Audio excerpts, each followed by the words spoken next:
Astris, selamat datang di Beetle Channel, semoga kita bahagia. Jangan lupa subscribe, like, komen dan share agar channel ini semakin berkembang. Terima kasih. Bab 481 ini adalah kualitas di Jasper yang paling membuat Dawson terkesan. Itu karena Jasper berbeda dari orang lain. Aura keilmuan pengusaha yang diusungnya tidak bisa dipupuk, itu hanya bisa datang secara alami. Saat ini, bagaimanapun, Jasper menyerupai singa yang benar-benar marah. Dia tidak lagi memperhatikan menjadi elegan dan santai. Apa yang tersisa dalam dirinya adalah kemarahan yang haus darah dan kebencian terhadap musuhnya. Hahaha, Ben menatap Jasper dengan sangat gembira. Kau tahu, Jasper, aku sudah lama ingin melihat ekspresimu ini, bahkan dalam mimpiku. Ekspresi wajahmu ini membuatku sangat senang. Rasanya senang melihatmu begitu marah seperti kau akan mencabik-cabikku. Sangat berharga untuk melakukan begitu banyak hal yang membosankan. Hahaha. Saat Ben mengucapkan kata-kata itu, dia mencibir dengan jahat, tapi sepertinya kau tidak mengerti, kan? Saat ini, aku, Ben Hull, memiliki keputusan akhir. Ben kemudian menoleh untuk berkata kepada Hans, Paman Hans, tidakkah kau ingin berhubungan intim dengan wanita cantik kita? Mengapa kau tidak menunjukkan kepada Jasper bahwa kita adalah orang yang menepati janji? Hans tertawa, matanya berbinar-binar penuh nafsu, dia berkata seolah-olah dia sudah haus untuk melakukannya untuk waktu yang sangat lama. Aku sudah tidak sabar, aku akan menerekamnya sejak lama jika bukan karena kau. Setelah mengucapkan kata-kata itu, Hans berbalik dan mendekati Wendy, mengungkapkan ekspresi serakah dan terobsesi. Dia hampir meneteskan air liur. Ben menyingkir sambil tertawa agar Jasper bisa melihat apa yang sedang terjadi. Wendy gemetar, dia terus mundur ke sudut, matanya dipenuhi dengan kengerian dan keputusasaan.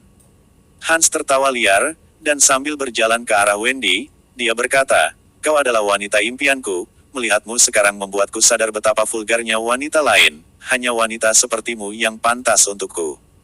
Berikan dirimu padaku, cantik, aku akan memberimu waktu yang menyenangkan. Pada saat ini, Jasper tiba-tiba meraung, Ben, Hans, aku setuju dengan semua permintaanmu. Hans memasang ekspresi kecewa di wajahnya, tapi dia masih menoleh untuk melihat Ben.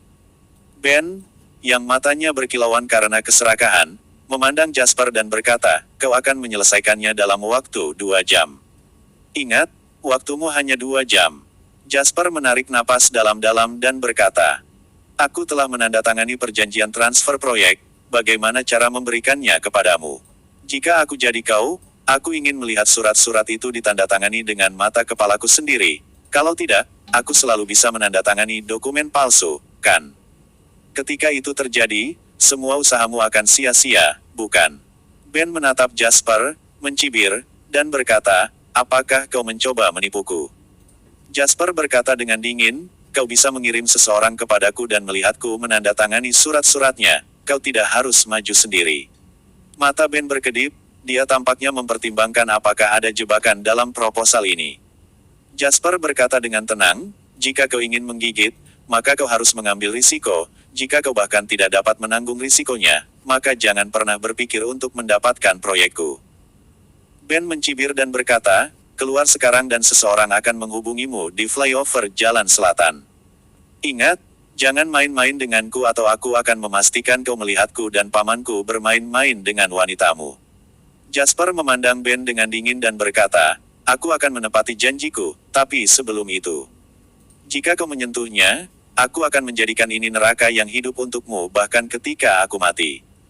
Meskipun Ben sangat merajalela karena dia memegang tiket kemenangan saat ini, dia masih bisa merasakan hawa dingin mengalir di punggungnya ketika dia mendengar kata-kata Jasper dan melihat sorot matanya. Dia merasa seolah-olah dewa kematian telah mengunci matanya. Sesaat kemudian, Ben mencibir, kenapa kau tidak mengkhawatirkan dirimu sendiri dulu? Kemudian, Ben langsung mengakhiri panggilan video. Bab 482 panggilan video berakhir. Jasper tiba-tiba berdiri, menatap Julian tanpa ekspresi di wajahnya, dan berkata, apakah kau ingat alamatnya? Julian mengangguk dan berkata, ya, aku ingat. Bahwa lebih banyak orang bersamamu, kata Dawson tiba-tiba. Julian menggelengkan kepalanya dan berkata, tidak, terlalu banyak orang yang bisa mengejutkan musuh. aku memiliki kepercayaan diri untuk segera menaklukkan mereka semua. Ketika Jasper melihat tatapan berapi-api Julian dan bagaimana dia menatapnya seolah meminta izin, Jasper menghabiskan beberapa detik untuk merenungkannya. Dia percaya dan mengerti bahwa Julian berusaha menebus kesalahannya, tetapi ini melibatkan keselamatan Wendy. Jasper telah lengah sekali, jadi dia tidak boleh mencoba ini untuk kedua kalinya. Sambil mempertaruhkan nyawa Wendy, Paman Dawson, kirim beberapa anak buahmu, mereka akan tinggal di luar sebagai pertahanan. Julian dan aku akan naik ke atas, kata Jasper. Dawson mengangguk dan berkata, itu akan menjadi pilihan terbaik. Kau bisa langsung pergi, aku akan mengirimkan pesanan dan mereka akan mengikuti di belakangmu. Mereka tahu apa yang harus dilakukan. Saat Dawson mengucapkan kata-kata itu, dia menepuk bahu Jasper dan berkata dengan suara yang dalam, jaga dirimu, aku akan menunggu kemenanganmu kembali. Jasper mengangguk, mengerucutkan bibirnya, dan membawa Julian keluar dari ruang kerja dengan ekspresi kosong. Jasper tidak mengatakan sepatah kata pun karena dia menekan emosinya. Dia takut emosinya yang hampir meledak bisa meledak sepenuhnya jika dia berkata. Terlalu banyak. Ini adalah sesuatu yang dia ingin tinggalkan untuk kesenangan Ben dan Hans. Flyover Jalan Selatan. Benny, apa kau benar-benar berencana untuk mengembalikan wanita yang begitu cantik kepada Jasper? Hans berseru setelah Ben mematikan webcam. Dia tidak peduli dengan rencana Ben, dia hanya peduli pada Wendy, wanita dengan kualitas terbaik. Jika Ben benar-benar akan membuat kesepakatan yang layak dengan Jasper, maka semua pikiran dan keinginan yang dia miliki selama beberapa hari terakhir sia-sia, bukan?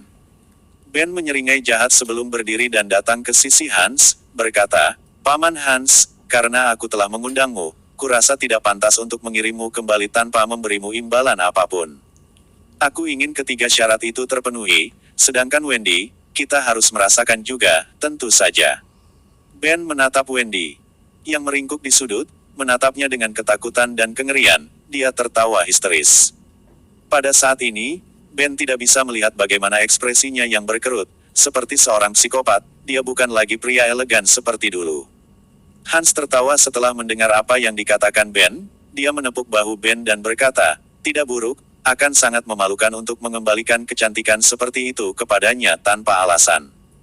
Saat dia mengucapkan kata-kata itu, Hans menatap Wendy dengan mata yang sangat bernafsu. Dia berkata, sayang sekali kita hanya bisa mempermainkan wanita seperti ini beberapa kali. Aku berharap untuk menguncinya dan bermain dengannya untuk jangka waktu tertentu sampai aku bosan dengannya. Tapi kurasa aku tidak akan pernah bosan dengan wanita seperti itu. Saat Wendy mendengarkan kata-kata kotor dan melihat wajah penuh nafsu para pria ketika mereka menatapnya, dia bingung dan panik. Bagaimanapun, Wendy hanyalah seorang wanita, wanita manapun secara naluriah akan merasa panik dan takut dalam situasi seperti itu. Namun, Wendy tidak membiarkan rasa takut mengalahkan akal sehat, dia bekerja keras untuk menenangkan dirinya. Berteriak dan memohon belas kasihan tidak berguna pada saat ini, Wendy merasa di bawah martabatnya untuk memohon belas kasihan pada Ben dan Hans, menurutnya, itu lebih menyakitkan daripada kematian itu sendiri. Bab 483 Wendy melihat kesempatan saat Ben dan Hans tertawa penuh kemenagan, ketika wanita yang menjaganya dalam keadaan linglung, dia menyerbu ke arah jendela dengan tiba-tiba. Ben dan Hans belum bereaksi ketika wanita bernama Fiona, yang bertugas mengawasi Wendy, menyadari ada yang tidak beres. Dia akan mengejarnya ketika Wendy berlari dengan sekuat tenaga dan dengan kecepatan kilat sebelum tiba di jendela dalam sekejap mata. Jangan mendekatiku atau aku akan melompat. Wendy berteriak pada Fiona. Saat dia berbicara, Wendy mengancam akan melompat dari gedung. Fiona segera menghentikan langkahnya dan berkata kepada Wendy, jangan melompat. Aku tidak akan mendekatimu. Pada saat ini, Ben dan Hans akhirnya menyadari apa yang sedang terjadi. Semuanya terjadi begitu cepat dan tidak ada yang menyangka bahwa Wendy, yang awalnya kehilangan semua kekuatan untuk melawan, tiba-tiba memiliki ledakan energi seperti itu. Ketika Ben melihat Wendy berdiri di dekat jendela dan satu putaran, tubuhnya bisa membuatnya jatuh dari gedung, matanya berkedut, dia bertanya dengan dingin, haruskah kau melakukan ini, Wendy? Wendy mencibir, aku tidak akan dinodai olehmu bahkan jika itu berarti aku harus mati. Hans tertawa terbahak-bahak, berkata, bagaimana kau bisa menyebut ini ternoda? Ini jelas sesuatu yang kau dan aku akan merasa sangat senang, bukan begitu? Wendy merasa mual di perutnya. Kau cabul. Kau tidak pantas menjadi laki-laki. Melihatmu membuatku muak. Hans menatap Wendy dengan seringai jahat. Iya, penyihir kecil, bukankah kau lada kecil yang pedas? Aku ingin tahu apa kau akan sama pedasnya saat kita di tempat tidur bersama sebentar lagi. Semakin berapi-api kau, semakin aku akan menyukainya. Wendy memandang Hans dengan dingin dan berkata, sudah kubilang, aku lebih baik melompat dari gedung dan mati daripada membiarkanmu berhasil. Mata Wendy dipenuhi dengan tekad ketika dia mengucapkan kata-kata itu. Dia tahu bahwa dia tidak dalam situasi di mana dia bisa melawan. Jika pria di depannya bergegas menghampirinya, maka dia pasti akan melompat. Menurutnya, dia lebih baik mati daripada membiarkan pria lain selain Jasper menyentuhnya. Dia sangat serius tentang ini. Saat Hans sedang berbicara dengan Wendy, Ben diam-diam melirik Fiona. Fiona menerima petunjuk Ben dan diam-diam mengambil 2 langkah ke arah Wendy. Pada saat ini, Wendy sepenuhnya fokus pada Ben dan Hans karena takut mereka akan bergegas ke arahnya tanpa peringatan, maka dia tidak memperhatikan gerakan Fiona. Hanya dalam beberapa saat lalu, Fiona memanfaatkan kesempatan itu. Fiona terlahir sebagai seniman bela diri, jadi dia jauh lebih cepat daripada Wendy. Hanya dalam sekejap mata, dia meraih pergelangan tangan Wendy dan menyeretnya menjauh dari jendela.